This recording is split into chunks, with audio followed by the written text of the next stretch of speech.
break it in the middle of, say, two short, quick ideas, Rabbi say, to be mechazikas, ideas that we see from the parsha. One idea that we find over here in the Medrash, in Parshas Tazria, maybe one thought from Parshas Tazria, one thought from Parshas Metzora. The Medrash says over here in the Tanchuma, in Parshas Tazria, it talks about, as we know, this week's Parsha discusses the Inyan of Metzora. So we know that the Kohen, he was taka the Iker person in Parshas Negayim. He's the one that looks at the Negayim. He's the one that was most necessary to paskin on the Negayim, to say if it was a nega. So there's an incredible medrash in this week's parsha, which is HaOmer Darsheni. It needs a little bit of a hesber. The medrash says, there wasn't a kohen that was his job to see the Negayim. Mata Yadai, but he lost his parnasa. I don't think it means that his only parnasa was looking at the Negayim. He had other parnasas, but he lost his parnasa. Mata Yadai, Bikesh Latzeis L'chutz La'aretz.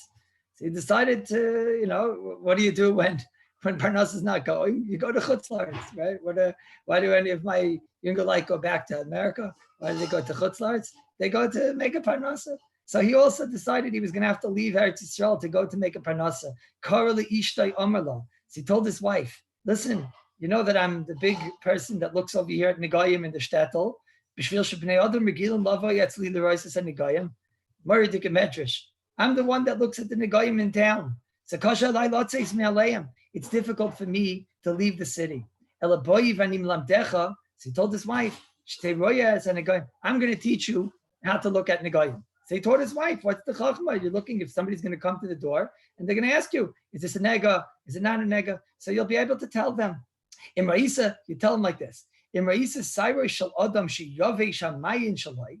If you see that the sar, there was some type of a sar, a hair, probably it means within the where the nega was, shiyave shamayin shalai. There was some type of a mayan, some type of a spring that was giving life to this nega. A spring, like we have a spring of water. So there was some type of spring under the hair. If you see it's dried up the spring, so take your das shalaka, then you know that it's a problem. If you should call seir v'seir, because every hair that the Barnish Shalom put on your body, some of them have more than others, but every hair that you put on your Barnish Shalom, do you know, says this Kayin, that just like there's a hair, underneath the hair is a mayin, there's a spring, that its job is to push it, to give life to that hair. Every single hair on your body has a spring underneath it, giving it life. So if you see, said the Kayin, that the hair is taka, if the mayin is dry, so then you know that it's laka. That was what it says. It's interesting medrash. Listen to what it is. Listen to Nashim Tzidkanias. He had his bags packed, Rabbi say. He had his plane ticket and he had his passport.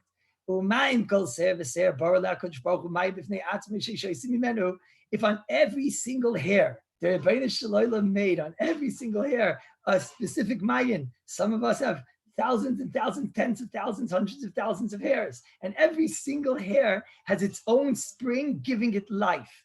Ata ben Adam, you who are a person, how much hair do you have? And your children, they need you. They need you to make a parnasa. They need you to have life and living. Like Kol Shekin Shistamila HaKadosh Baruch Hu parnasa. If HaKadosh Baruch Hu can make a spring for every single hair on the person's body, so then you don't think that the Rebbeinu Shalom made a spring for your parnasa. He didn't make a makom for your parnasa. Lefikach leinicha oisai lotzeis lechutz la'aretz. Therefore, she didn't let him go to chutz la'aretz. This medrash, Rabbi side, and these days, this medrash talks to us. What's the pshat in this medrash? I mean, she says, why do you have to go to chutz la'aretz? I'll tell you the answer. Maybe the answer is that it's true. It's true that every single hair has a spring, and every single person to be B'nai Shalom makes spring for him, and his parnas is there for him also. But maybe his spring is in chutz la'aretz. Maybe he has to go to chutz la'aretz to find his source of parnasa.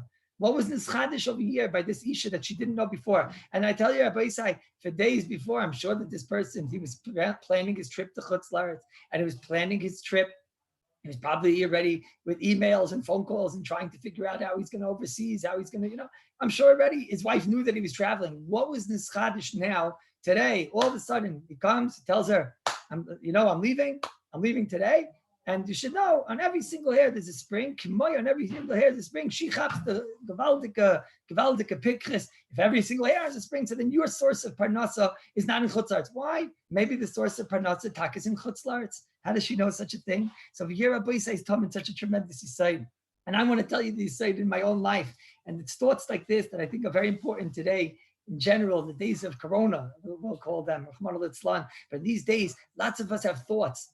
And lots of us have thoughts about ourselves and places that we need to be mechazik ourselves and places that we need to work on now that we've been by ourselves or in our houses or amongst family or in this time. So lots of thoughts and lots of realizations about ourselves have come out. And we now understand more about ourselves and we realize our weaknesses and our chesronos and where we have to work. I'll tell you a little bit about myself. I only know about my own weaknesses. That I must tell you, I did all the shtadlis that I could possibly do in order that the Rebbeinu Shalom should help myself and my family to not get Corona. I did every shtadlis. I didn't go out where I wasn't needed to go out. When it came to minyanim, I didn't daven in minyanim. And even when it came to time when they were more, I guess, makel on the hanchayot in Eretz Yisrael, it's called, on the amounts that they were allowing you to go out. So they were allowing you to do a minyan over here with 10 people in the street. And I told my family, they could do it, but you're not mechayiv to, and we're not doing it because the chaybem and pikuach nefesh is doiche kol haTorah kula. The guidelines, thank you.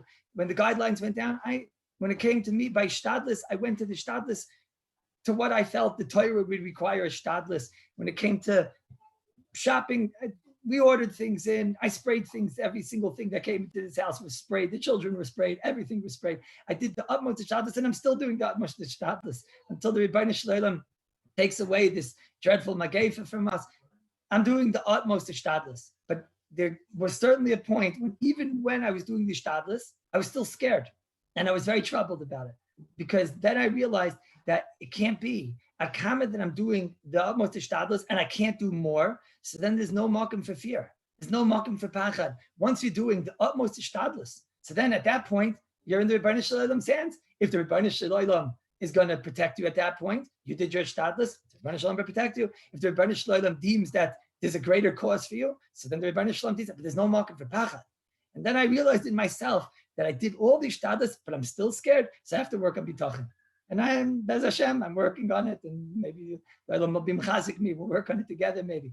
But I realized this tremendous insight that there's no mocking for fear. At Kami, you're doing the utmost of shtadlis. So then any bit of a shtadlis more than what you're capable of doing, any bit that makes you crazy, any bit which is just very, very impossible, then that's the place where you have to have bitachon. Stomach tzaddikim have to have bitachon even on a higher level, but at least even a regular person like myself, at the point of where the shtadlis is making you crazy, you can't do more. So then that's what bitachon is all about. At the place where you can't do any more, now the Rebbeinu Shalom, now you're in the Rebbeinu Shalom's hands. And that's what it says, Rabbi say in this medrash. Her husband was taking a trip to Chutz La'aretz for Parnasa, but it says over here, he was the person that was needed for Klal Yisrael. He was the person that would look at the Negoyim, at the Nega, at the Maris in the town. That means him leaving, he was going to have to leave his wife to do a job that's really not a woman's job. It's a man's job to be looking at the Negoyim. It's a Kohen's job. And he's doing something to get a Parnasa. So he's going to Chutz La'aretz, which is a very, very, very big shtadlis to leave his makom in Eretz Yisrael. And of course, in those days where travel wasn't so easy, and he's leaving to go for a parnasa. So his wife realized that the tzaddik, the nashim tzidkanius that she was, she realized his shtadlis is to the point of where I'm not being made crazy. The rega that it's making me crazy, I have to go to Chutz La'aretz for this. I have to leave my shteller over here. I have to leave Klal Yisrael that needs me over here. It can't be a shtadlis anymore. At this point, that's when you're saying mechan bitachon. At the point when the shtadlis is making you crazy, so then that's the point where you're saying mechan bitachon. It's very important to say that's some thought that I just told you. I think is very important for us in these days. But more so is that how I came to that thought. In these days, we have to learn about ourselves. The last time My son-in-law told me that his mashgiach said over the last time that the whole entire world was affected by something was the Mabul. World War I and World War II affected the whole entire world. Maybe, we don't know if there's some country somewhere in the world that wasn't affected. It probably was. There probably were countries that weren't affected by World War I and World War II. When was the last time the whole entire world, every single place in the world was affected by something? Together was the Mabul. The Mabul. What was the purpose of the Mabul? The Mabul was the flood, was to recreate the whole entire world. The Rebbe Shalom said, this world can't exist anymore. We have to recreate the world. The message to us is in these times, we have to recreate ourselves. If we learn, we have to learn about ourselves. When a person's in a family setting, he learns a lot about his midos. When a person is in a setting of pachad, he learns a lot about his level of bitachon. When it's in a setting of where he's worried about his parnasa, he learns about his relationship with HaKadosh Baruch Hu. When he's not in an ability to daven in a minyan, he learns about his connection to Hashem klape his davening. Some people in this time period learned that, you know what, I had a lot of time on my hands. I really like learning. Some people learned in this time period that, you know what, I have a lot of time on my hands and it's hard for me to learn. So he learned about himself. I told you I learned about myself. I need to work on bitachon. So in these time periods, it's extremely important that a person sits down, whether he writes or he thinks about it, makes cheshbon nefesh, that what did I learn about myself? You know, most of us, we just can't wait to get back to the shul. If we can't wait to get back to the shul, so then most of us, we should make a chalatas right now. I'm not going to fight with the guy next to me, even though he's very annoying. Even though I don't understand. I have my shtenders here. Your shtenders here. Why is your shtender on my shtender? Why? That's a tissue. What is wrong with you?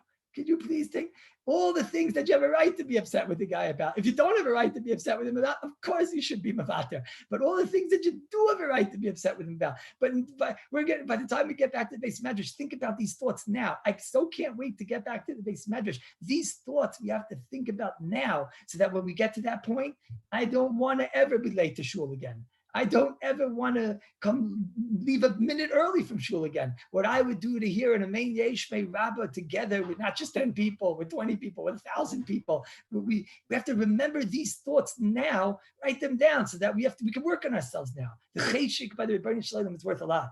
I want to just, if the Olam will allow me, I want to just say one more word over here on the inyanim of the Goyim. I want to just say one more word, Parshas Tazria, Parshas Metzora. It says in the pasuk in Sefiras, Metzora, just a quick idea, Rabbi say. It says Tia Teiras HaMetzora. It says the Heilik Rashi. It says Tia Teiras HaMetzora. The fisha negoyim boyim aloshin hara. Since negoyim come on loshin hara, what Rashi means is therefore it's called Metzora. Metzora is moitzi ra, the person that's moitzi ra.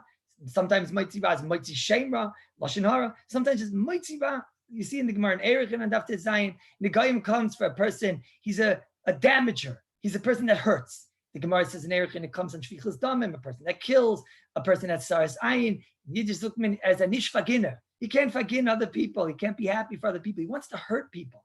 That's why the Goyim come. He wants to hurt people with his mouth. He wants to hurt people with his actions. That's why Moitzi Ra. He's a Moitzi Ra. Inside of him is Ra. He wants to be Moitzi the Ra.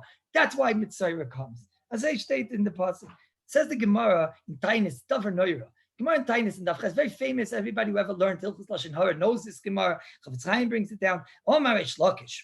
Ma'idich Siv, Im Yoshuch HaNachash B'loi Lachash.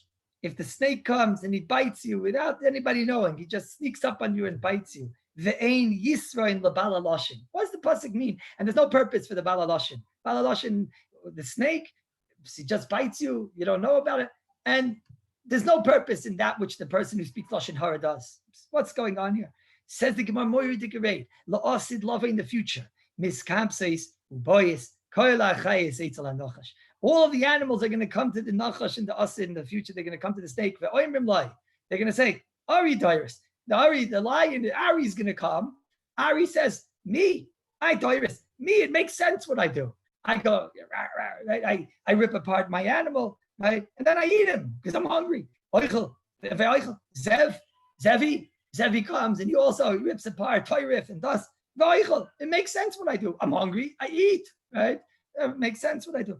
So all the animals, they're going to come to the snake and they're going to say to him, Ma no yesh lecha. What no do you have when you bite your victims, your prey? Omar lahem. So the Nachash is going to answer, Ve'ein Yisrin lebala loshin. No, and what's the hana when a person speaks lashon hara? Adkan. No, everybody knows this Gemara. It's a very, very difficult Gemara. First of all, you talk to somebody, it's a good geschmack, a piece of lashon hara. What are you talking? You ask him, what would you rather have had? Maybe afterward if he feels guilty. But b'shas ma'isa, you ask him, he thinks a juicy steak, not a little small steak. One of these like the closer one. What are you talking?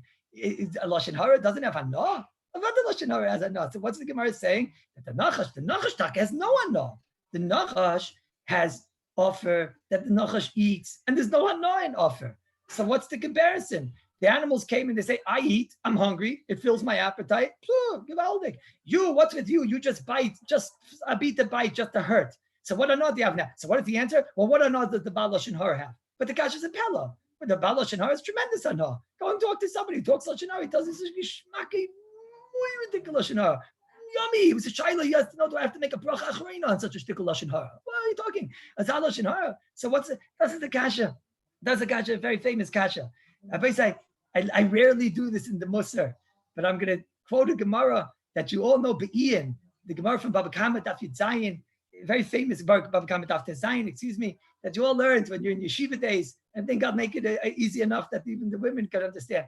The Bini Yisera, they could also understand. But Akapanim, you all remember the Gemara in Rabbi Sai, close the door, please. You all remember the Gemara Baba Kama Daf Zayin that Tosfos over there brings down. Maridika Tosfos brings down that a nachash, we know that in Baba Kama there are different avos nizikin. There are different types of nizikin. The Torah is mechayev on different types of hezek. The Torah is mechayev on your animal when it's shein. When it gets shein means that the animal eats. The animal does something which gives it pleasure. And the Torah is mechayev you to watch your animal in a situation where it's getting pleasure. That's your responsibility to watch an animal. That it's when it's getting pleasure. Because if he's doing pleasure and damaging, so then you have a responsibility to make sure that you watch your animal. Okay, the Torah is mechayev us on the animal going sugar and hurting somebody, doing keren, and the Torah is mechayev on things which are the normal actions of an animal, regular as we call it. The normal normal actions of an animal. It's your responsibility to guard your animal from damaging, and it's your responsibility if the animal goes and damages. Says Tosfos on Daf Zayin, a nachash that bites, Zok Tosfos, what is it that is mechayev, that requires the owner to watch his animal? Says Tosfos, not shein, regel, urche. What mechayev? Because he brings this Gemara. He brings this Gemara in Tainus, that the animals are going to come and they're going to say, you have no anah. You eat dirt. You don't have any anah. So then what's the reason why I'm chayev? Not because shein. Shein means that which my animal gets pleasure from. I'm chayev because I'm chayev on my snake. If I have a pet snake, a little, a small little cute boa constrictor, right? So I have a cute little boa constrictor, and he goes and he bites. The reason I'm chayev is because of regel, because that's the normal urche derech of a snake. Rabbi Sai in this Tosfos is talking a tremendous insight. You know what it says in this Tosfos? The snake doesn't have anah. He damages not because of his anah. He damages because it's urche. That's his nature. The nature of the snake is to hurt. The nature of the snake is to do bad, is to be bad. That's his nature. That's the urche. That's the nature of a snake. Rabbi Sai in this Tosfos, in this explaining this Gemara, is telling a tremendous insight. What did the animals come? They're going to come. They're going to say, you have no pleasure. And he answers back. What does he say? Pleasure. You're right. When you eat because you're hungry, so that gives you pleasure. When you rip apart that animal to eat because your goof needs it or you need it for survival, he says, me, the snake, this is my nature. This is my teva. My nature is to hurt. It's not out hana, it's my teva. A person that's a Baal Lashon Hara, it says over here in this Gemara, in this Tosfos, it's right, it's not pleasure. There's a badness in the person. There's a snake living inside of him.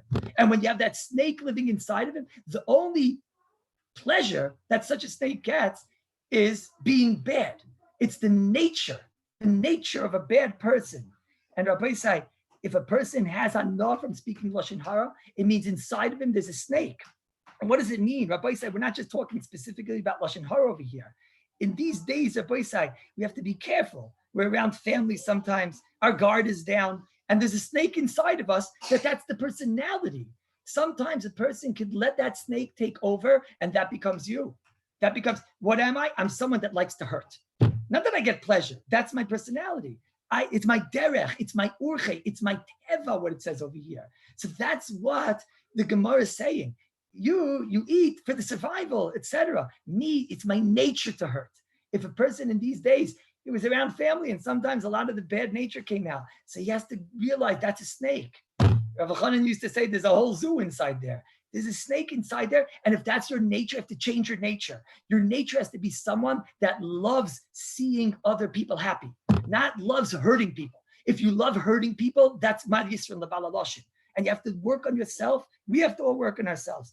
I remember I was once at a Sheva Brachas, and the person that spoke, he said, the day after Sheva Brachas, so then everyone knows, until that point, my chassid, the biggest tzaddik, the biggest amalek, the day after Sheva Brachas, you're going to find out what he really is. Okay, some worse than others, but the guard is down. Once the guard is down, so then he's not the perfect. So this person at Sheva Brachas says, oh, by this person, we'll call him Yankel, right? Oh, by Yankel, you're not going to find out anything the day after Sheva Brachas. The way you see it is what you get. It's got to have been a few years since that Sheva Brachas. He's long divorced from that woman. And I guess something came out. I don't know if it came out from her, or I don't know if it came out from him, but the snake came out.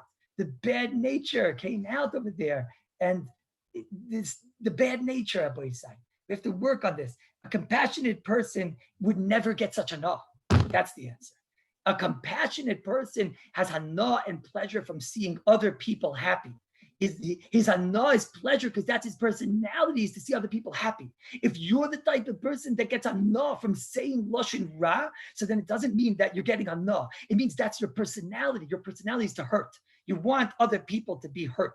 You want to hurt other people. If that's what gives you pleasure, so then that's what the Gemara is teaching over here. Then you have to get the snake out of your body. A compassionate person, the nature to be merachim, to love other people, to see other people being happy. I want to tell you, I once heard a Moritik Maisa with Rav Shach, Zechron Levracha. Rav Shach, there was one tkufa in Rav Shach's life where he was very ill. He had, I think, an operation. And he really basically wasn't able to learn at that point. It was too difficult for him to concentrate. So he told the Rebbetzin, I don't know, or the people, the Gabayim that helped him out, to let the doors open. And anybody who wants to come in and just have eitzah, I won't be able to give a proper eitzah, but I'll be able, Rav Shach said, to sit there and to cry with them. And I'll be able to show them that there's an old man that cares about them. I heard this story many years ago.